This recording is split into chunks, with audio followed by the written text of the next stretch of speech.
বিষ্ণু পুরাণে স্বয়ং ভগবান শ্রী হরি বিষ্ণু নিজে বলেছেন, যদি কোনো ব্যক্তি বৃহস্পতিবার দিন একটু হলেও এই খাবারটি খাদ্য হিসাবে গ্রহণ করবে, সেই ব্যক্তি সারা জীবন সুস্থ ও নিরোগ হয়ে দীর্ঘদিন আনন্দের সহিত বেঁচে থাকতে সক্ষম হবেন। হ্যাঁ বন্ধুরা, এক কথায় বলতে গেলে আপনারা রাজার হালে থাকবেন। এই দিনে করা আমাদের সামান্য কিছু কাজ আমাদের জীবনে অর্থ, সুখ, সৌভাগ্যে ভরিয়ে দেয়। তাই এই দিন যদি আপনার ঘরে এই তিনটি জিনিস থেকে থাকে, বা যদি আপনারা এই তিনটি জিনিসকে ঘরে রাখেন, তাহলে অর্থ আসবে ঝড়ের বেগে।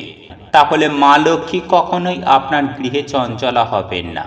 সদা সর্বদাই মা লক্ষ্মী আপনার গৃহে অধিষ্ঠান করবেন এবং আপনার ওপর তার কৃপা দৃষ্টি বর্ষণ করবেন। আর এটি পরীক্ষিত এবং প্রমাণিত। বন্ধুরা, আমরা প্রত্যেকেই চাই যে মা লক্ষ্মী আমাদের ওপর তার আশীর্বাদ ও কৃপা দৃষ্টি বর্ষণ করুক। কারণ মা লক্ষ্মী হলেন সংসারের সুখ, শান্তি, সমৃদ্ধির দেবী। তিনি আমাদেরকে ধন সম্পদে ভরিয়ে তুলতে পারেন। আবার তিনি রুষ্ট হলে, আমরা মা লক্ষ্মীর কোপে পড়লে চরম ভয়ঙ্কর আর্থিক সংকট নানান দিক থেকে দেখা দিতে পারে। এক কথায় বলতে গেলে জীবনে সুখ, শান্তি, সমৃদ্ধি হারিয়ে যাবে, একেবারে ভিখারি হয়ে যাবে। তাই চলুন বন্ধুরা, এইবার জেনে নেওয়া যাক যে কোন কোন কাজগুলি করলে আপনারা মা লক্ষ্মীর আশীর্বাদ ও কৃপা সদা সর্বদাই পেতে সক্ষম হবেন এবং স্বয়ং মা লক্ষ্মী আপনার গৃহে স্থায়ীভাবে অধিষ্ঠান করবে। বন্ধুরা, হিন্দু সনাতন ধর্মে বলা হয়ে থাকে যে মা লক্ষ্মী অত্যন্ত চঞ্চলা প্রকৃতির।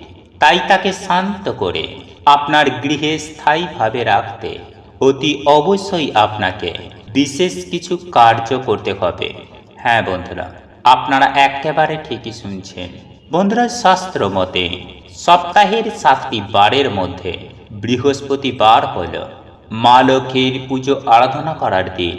আর এই বৃহস্পতিবার দিন যদি আপনারা মা লক্ষ্মীর পুজো আরাধনা করতে পারেন, তাহলে মা লক্ষ্মী আপনাদের ওপর অত্যন্ত প্রসন্ন হবেন এবং আপনারা তার আশীর্বাদ ধন্য হতে সক্ষম হবেন। তাই অবশ্যই আপনারা বৃহস্পতিবার দিন মা লক্ষ্মীর পুজো আরাধনা করুন। তবে তার আগে একটি বিষয় জেনে রাখুন যে মা লক্ষ্মীর পুজো আরাধনা করার দিন বৃহস্পতিবার, একাদশী বা পূর্ণিমা, এই সকল বিশেষ তিথিগুলিতে নিরামিষ আহার গ্রহণ করবেন। কোনো রকম আমিষ আহার গ্রহণ করবেন না। বন্ধুরা, আপনারা অতি অবশ্যই চেষ্টা করবেন যে পুজোর পরে মা লক্ষ্মীর পাঁচালী অতি অবশ্যই পাঠ করার। বন্ধুরা, মা লক্ষ্মীর পাঁচালী পাঠ করলে মা লক্ষ্মী আপনার ওপর বিশেষভাবে সন্তুষ্ট হবেন। বন্ধুরা, মা লক্ষ্মী পদ্মফুল অত্যন্ত পছন্দ করেন। আপনারা একটু খেয়াল করে দেখবেন, মা লক্ষ্মীর হাতে পদ্ম ফুল থেকে থাকে। তিনি একই সঙ্গে পদ্ম ফুলের মালা পরতেও অত্যন্ত পছন্দ করেন।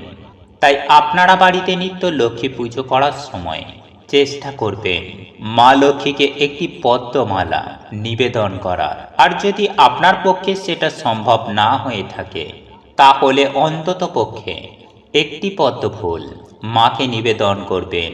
বন্ধুরা, এইবার আমি আপনাদেরকে জানিয়ে রাখি যে আপনারা প্রত্যেকেই চাই অর্থ ও ধন সম্পদ। আর তার জন্যই মা লক্ষ্মীকে আমাদের প্রত্যেকেরই সন্তুষ্ট করতে হয় এবং সারা বছর মা লক্ষ্মীর কৃপা বজায় রাখার জন্য মা লক্ষ্মীর আরও অত্যন্ত প্রিয় জিনিস হল খাদ্যদ্রব্য, ধান, চাল, বা যাকে আমরা অন্ন বলে থাকি। তাই কখনোই কিন্তু আপনারা অন্ন নষ্ট করবেন না। বন্ধুরা, শাস্ত্র মতে বলা হয়ে থাকে যে প্রত্যেকের জন্যই নির্দিষ্ট পরিমাণ অন্ন বিধাতা পুরুষ দিয়ে পাঠান। তাই আপনারা যদি অন্ন নষ্ট করেন, তাহলে আপনাদের ভাগ থেকে সেই অন্ন কিন্তু বাদ পড়বে এবং মা লক্ষ্মী আপনাদের ওপরে অত্যন্ত অসন্তুষ্ট হবেন। তাই কখনোই অন্ন নষ্ট করবেন না। যখন আপনারা দেখবেন খুবই সমস্যার মধ্যে পড়েছেন, তখনই কেবলমাত্র বাধ্য হলে এই অন্ন নষ্ট করবেন। এছাড়া কিন্তু কখনোই ভুল করেও অন্ন নষ্ট করবেন না। বন্ধুরা, নষ্ট করার পরিবর্তে দান করা অনেক ভালো একটি উপায়। কারণ শাস্ত্রে বলা হয়েছে যে দান একটি অত্যন্ত পুণ্যজনক কর্ম। তাই আপনারা অন্ন নির্দ্বিধায় দান করতে পারেন।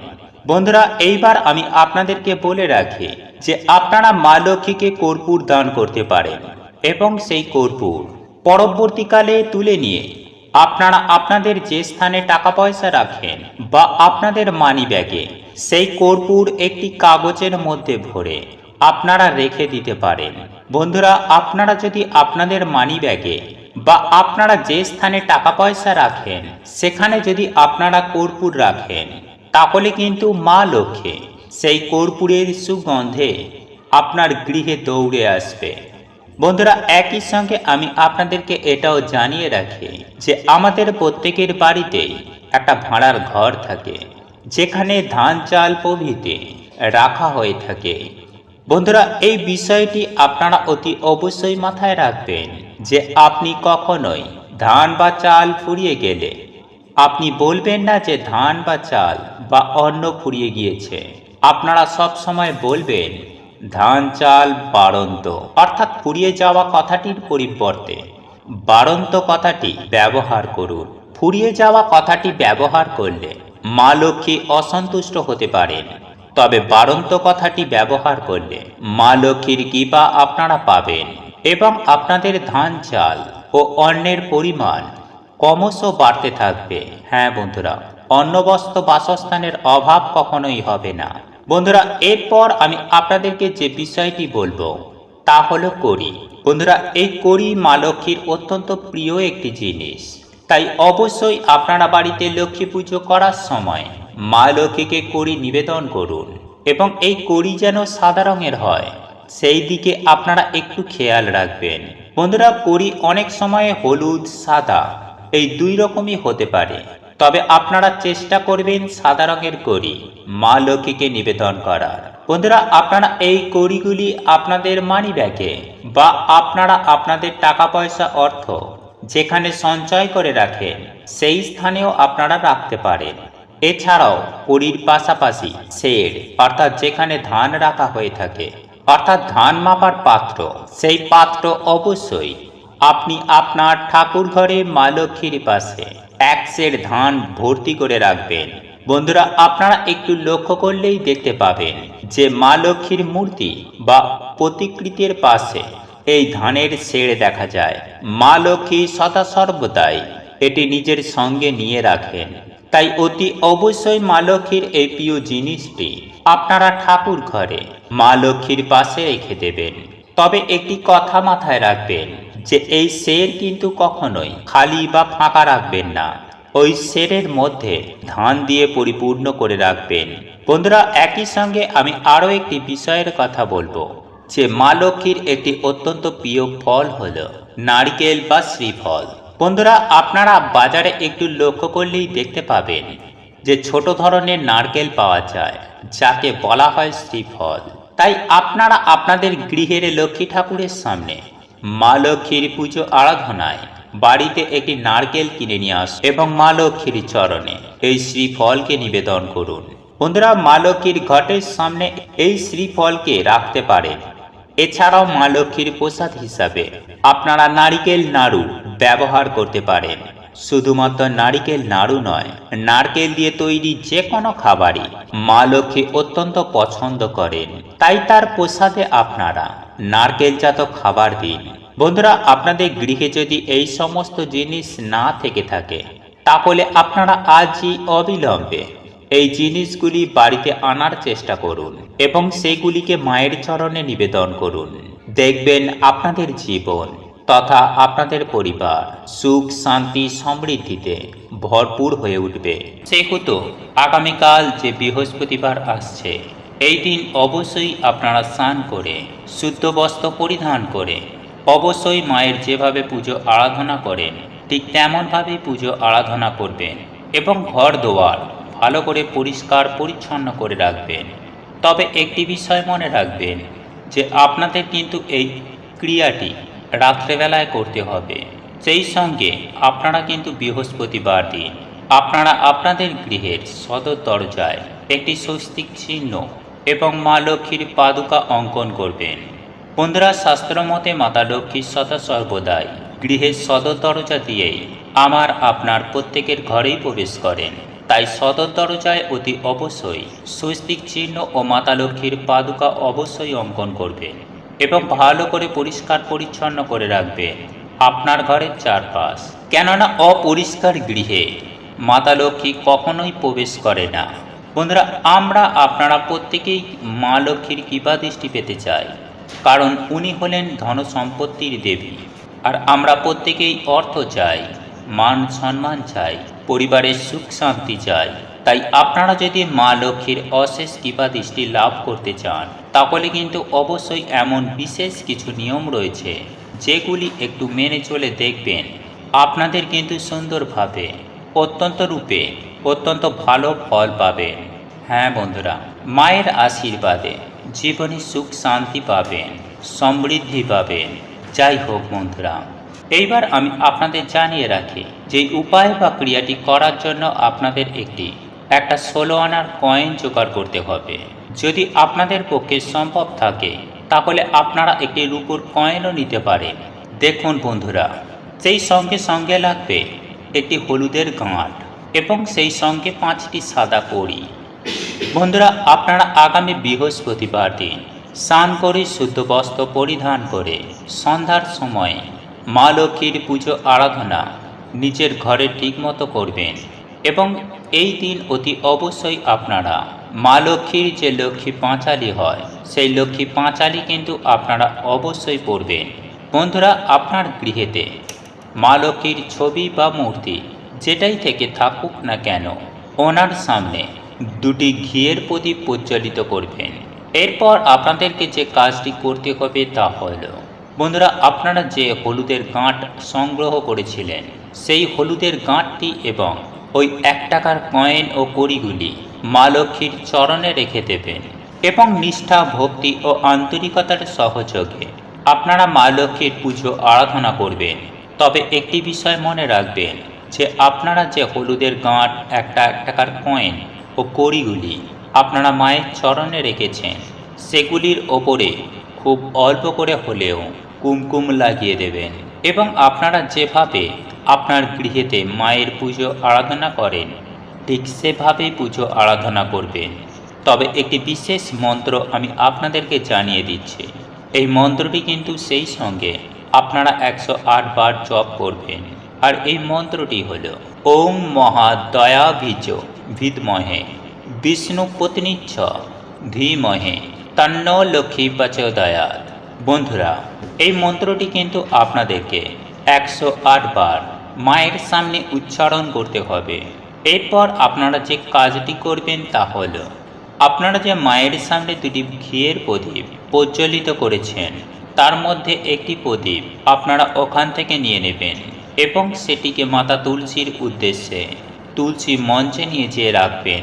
সাথে ওই 1 টাকার কয়েন, হলুদের গাঁট ও কড়িগুলি মায়ের কাছে ভক্তি ভরে প্রণাম করে মা লক্ষ্মীর চরণ থেকে ওগুলিকে সংগ্রহ করে নেবেন এবং এই জিনিসগুলিকে একত্রিত নিয়ে আপনারা আপনাদের তুলসী তলায় রেখে দেবেন। তবে এটুকু মাথায় রাখবেন, এগুলিকে রাখার সময় ভুলেও তুলসী গাছে স্পর্শ করবেন না, নইলে মাতা তুলসী মহারানী আপনার ওপর বেজায় রুষ্ট হতে পারেন। তাই ওই জিনিসগুলি রেখে মাতা তুলসী মহারানীর কাছে নিজের সমস্ত মনস্কামনা, মনোবাসনা, এক কথায় বলতে গেলে আপনারা কি কারণে এই উপায় বা ক্রিয়াটি করছেন সেটি মনে মনে ব্যক্ত করে ভক্তি সহকারে প্রণাম করে আপনারা ওখান থেকে চলে আসবেন। তবে যখন আসবেন আপনারা পেছন ফিরে তাকাবেন না। বন্ধুরা, সেই সঙ্গে পরদিন সকাল সকাল ঘুম থেকে উঠে যেমনভাবে ঘরবাড়ি পরিষ্কার পরিচ্ছন্ন করেন ঠিক সেভাবেই ঘরবাড়ি পরিষ্কার পরিচ্ছন্ন করে স্নান করে শুদ্ধ বস্ত্র পরিধান করে মাতা তুলসী মহারানীর কাছে জল অর্পণ করে যে 3টি জিনিস মাতা তুলসী মহারানীর কাছে নিবেদন করেছিলেন সেই 3টি জিনিস আপনারা একটি হলুদ কাপড়ে মুড়িয়ে আপনার আলমারিতে কিংবা লকারে বা যেখানে আপনারা টাকা পয়সা গয়নাগাটি রাখেন এই রকম কোনো গোপন স্থানে চুপচাপ ওই পুঁটুলিটিকে রেখে দেবেন। দেখুন বন্ধুরা, এই 3টি জিনিস আপনারা যেহেতু মা লক্ষ্মীর চরণে এবং মাতা তুলসী মহারানীর কাছে দিয়েছিলেন, সেহেতু এই জিনিসগুলি কিন্তু ইতিপূর্বেই মায়ের আশীর্বাদ প্রাপ্ত হওয়ার কারণে সমস্যা দারিদ্রতা সুনিশ্চিতভাবে দূরীকরণ হবে। বন্ধুরা, আপনারা জীবনে যেমন মা লক্ষ্মীর আশীর্বাদ পাবেন, ঠিক তেমনই মাতা তুলসী মহারানীরও আশীর্বাদে আপনাদের জীবন কিন্তু ধনধান্যে পরিপূর্ণ হয়ে উঠবে। সুপ্রিয় দর্শক বন্ধুরা, এই উপায় বা ক্রিয়াটি অত্যন্ত কার্যকরী একটি উপায়। এই উপায় বা ক্রিয়াটি পরীক্ষিত এবং প্রমাণিত, তাই এই লক্ষ্মী মাসে একবার করে দেখুন, সুনিশ্চিতভাবে নিজেদের অর্থভাগ্যকে নিজেরাই পরিবর্তন করতে পারবেন। এর ফলে অর্থ যেখান থেকেই হোক না কেন আপনাদের হাতে আসবেই আসবে। বন্ধুরা, এই উপায় বা ক্রিয়াটি করার জন্য মূলত আমাদের প্রয়োজন 3টি হলুদের টুকরো নিতে হবে, 3টে রসুন এবং 3টে সবুজ মোটা সমেত কাঁচা লঙ্কা নিতে হবে। হ্যাঁ বন্ধুরা, এই 3টে জিনিস আপনাদেরকে একত্রিত সংগ্রহ করতে হবে, তাহলেই আপনারা এই উপায় বা টোটকাটি খুব সহজেই করতে পারবেন। তবে এই টোটকা বা উপায়টি অত্যন্ত স্ট্রং প্রভাব ফেলে, তাই যেহেতু যিনি বাড়ির প্রধান আয়ের কর্তা, যিনি বাড়িতে রোজগার করেন, তিনি এই উপায় বা ক্রিয়াটি করবেন। এবং এই উপায় বা ক্রিয়াটি আপনারা আপনার ঠাকুর ঘরে বসেই করবেন।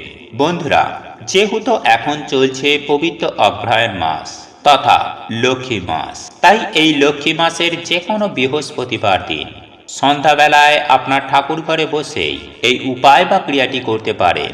বা যাদের এই উপায় বা ক্রিয়াটি একেবারেই করা সম্ভব হচ্ছে না, তাহলে তাদের উদ্দেশ্যে বলে রাখি যে সেই সকল ব্যক্তিরা বছরের যে কোনো বৃহস্পতিবার দিন এই উপায় বা ক্রিয়াটি করতে পারেন।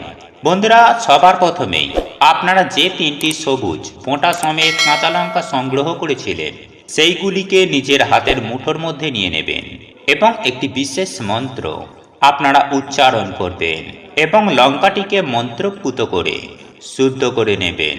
বন্ধুরা, আপনাদেরকে এই বিষয়ে জানিয়ে দিই যে আপনারা যদি এই 3টে জিনিসকে এক এক করে মন্ত্রপুত না করেন, তাহলে কিন্তু কোনো ফল পাবেন না। সেক্ষেত্রে এই টোটকা বা উপায়টি আপনাদের ব্যর্থ হয়ে যাবে। বন্ধুরা, আমাদের শাস্ত্রে একটি বিশেষ মন্ত্র রয়েছে, যেটি আমি আপনাদেরকে জানিয়ে দেব। আর সেই মন্ত্রটি হলো ওম শ্রী মহালক্ষ্মীয়ায় নমঃ। আগে হ্যাঁ বন্ধুরা, এই মন্ত্রটি আপনারা 3বার পাঠ করবেন এবং হাতের ওই মোটা সমেত কাঁচা লঙ্কাগুলি রেখে ওই মন্ত্রটি পাঠ করবেন এবং মন্ত্র পাঠ হয়ে যাবার পর এবং ওই লঙ্কার ওপর আপনারা একবার ফুঁ দেবেন। একই রকমভাবে আপনারা ওই হলুদের গাঁট 3টি ও রসুন 3টিকে আপনারা মন্ত্রপুত করে নেবেন। অর্থাৎ 3টে কাঁচা লঙ্কায় একবার মন্ত্রপুত করলেন, ফুঁ দিলেন। তারপর আপনারা 3টে হলুদের টুকরোকে নেবেন, সেটিতেও মন্ত্র বলে একবার ফুঁ দেবেন। তারপর 3টি রসুনের কোয়া হাতে নিয়ে মন্ত্রপুত করার পর আপনারা আরও একবার ফুঁ দিয়ে আপনারা এই 3টে জিনিসকে মন্ত্রপুত করে শুদ্ধ করে নেবেন। এবং এই 3টে জিনিস অতি অবশ্যই আপনার ঠাকুর ঘরে মা লক্ষ্মী বা মূর্তির পায়ে এই 3টে জিনিসকে ভালো করে স্পর্শ করিয়ে নেবেন। তারপর আপনারা এই দিন অতি অবশ্যই লক্ষ্মী পাঁচালী পাঠ করবেন। বন্ধুরা, লক্ষ্মী পাঁচালী আপনারা পাঠ করতে না পারলেও অন্ততপক্ষে লক্ষ্মী পাঁচালী শ্রবণ করবেন। ইতিমধ্যে আমাদের এই চ্যানেলে লক্ষ্মী পাঁচালী পাঠ করে একটি ভিডিও আপলোড করা হয়েছে, যার লিঙ্ক আমি আই বাটনে বা ডেসক্রিপশনে দিয়ে দেব। আপনাদের প্রয়োজন বোধে আপনারা শ্রবণ করতে পারেন। বন্ধুরা, এই উপায় বা ক্রিয়াটি আপনারা সন্ধ্যাবেলায় সন্ধ্যা আরতি দেখানোর পর এই উপায় বা ক্রিয়াটি করতে পারেন। তবে অতি অবশ্যই এই উপায় বা ক্রিয়াটি করার আগে আপনারা স্নান করে আপনারা শুদ্ধ বস্ত্র পরিধান করে তবেই কিন্তু আপনারা এই উপায় বা ক্রিয়াটি করবেন। ফল পাবেন হাতে নাতে। বন্ধুরা, আপনাদের পক্ষে যদি স্নান করা একান্তই সম্ভব না হয়ে থাকে, তাহলে অন্তত পক্ষে ভাত খাওয়া জামা কাপড় ছেড়ে মাথায় গঙ্গা জল ছিটিয়ে নিজেকে শুদ্ধ ও পবিত্র করে নেবেন। তবে একটি বিষয় মাথায় রাখবেন যে এই উপায় বা ক্রিয়াটি করার জন্য আপনাদেরকে বৃহস্পতিবার দিন নিরামিষ আহার গ্রহণ করতে হবে। যাই হোক বন্ধুরা, আপনাদের মন্ত্রপুত হয়ে যাবার পর আপনারা আপনাদের ঠাকুর ঘর থেকে ওই 3টি জিনিসকে বাহির করবেন এবং যেখানে আপনারা আপনাদের ইম্পর্টেন্ট ফাইলপত্র রাখেন বা টাকা পয়সা রাখেন এই রকম একটি গোপন স্থানে একটি কাঁচা লঙ্কা, একটি হলুদের টুকরো এবং একটি রসুন সেখানে রেখে দেবেন। এরপর আপনারা যেখানে চাল রাখেন সেই চালের পাত্রে আপনারা আরও একটি হলুদের টুকরো, একটি কাঁচা লঙ্কা এবং একটি রসুনের টুকরো রেখে দেবেন এবং এরপর অবশিষ্ট পড়ে থাকা লঙ্কা, হলুদ ও রসুন নিয়ে আপনারা আপনাদের রান্নাঘরে যেখানে ডাল রাখেন সেই ডাল রাখার পাত্রে ওই অবশিষ্ট পড়ে থাকা কাঁচা লঙ্কা, হলুদের টুকরো এবং রসুনটি সেখানে রেখে দেবেন। বন্ধুরা, এই উপায় বা ক্রিয়াটি আপনারা বৃহস্পতিবার রাতে করুন এবং এই জিনিসগুলিকে আপনারা টানা 21 দিন ওইভাবেই রেখে দেবেন এবং ভুলেও ওগুলিকে ওখান থেকে বাহির করবেন না। 21 দিন পর আপনারা প্রত্যেকটি জিনিসকে পুনরায় একত্রিত সংগ্রহ করে যে কোনো প্রবাহিত নদীতে এইগুলিকে ভাসিয়ে দেবেন। সুপ্রিয় দর্শক বন্ধুরা, এই উপায় বা ক্রিয়াটি করে কিন্তু অনেকেই অত্যন্ত ভালো সুফল পেয়েছে, তাদের আর্থিক ভাগ্যকে উন্নত করতে পেরেছে এবং তাদের জীবনে অর্থপ্রাপ্তি ঘটেছে। যদি আপনাদের মনে হয় আপনাদের এই টোটকাটি করার পর আপনারা অত্যন্ত ভালো ফল পেয়েছেন, সদা সর্বদাই আপনার পরিবারের ওপর তথা আপনার জীবনে বিদ্যমান থাকবে, তবে এই সমস্ত কিছু উপায় বা ক্রিয়া আপনাদের মনের অন্তর থেকে নিষ্ঠা, ভক্তি ও বিশ্বাসের সহিত করতে হবে। বন্ধুরা, একই সঙ্গে আমি আরও একটি বিষয় আপনাদের জানিয়ে রাখি যে আপনারা রান্নাঘর থেকে চাল একেবারে শেষ করবেন না বা চাল শেষ হয়ে গেলে চাল শেষ হয়ে গেছে এই শেষ কথাটি বলবেন না, বলবেন চাল বাড়ন্ত হয়েছে এবং এই চাল বাড়ন্ত হওয়ার পূর্বেই আপনারা কিন্তু নতুন চালের বস্তা ক্রয় করে সেখানে এনে রেখে দেবেন। বন্ধুরা, আপনারা এই উপায় বা ক্রিয়াটি একবার করে দেখুন, আপনারা অনেক দিক থেকে সফলতা পাবেন সুনিশ্চিত।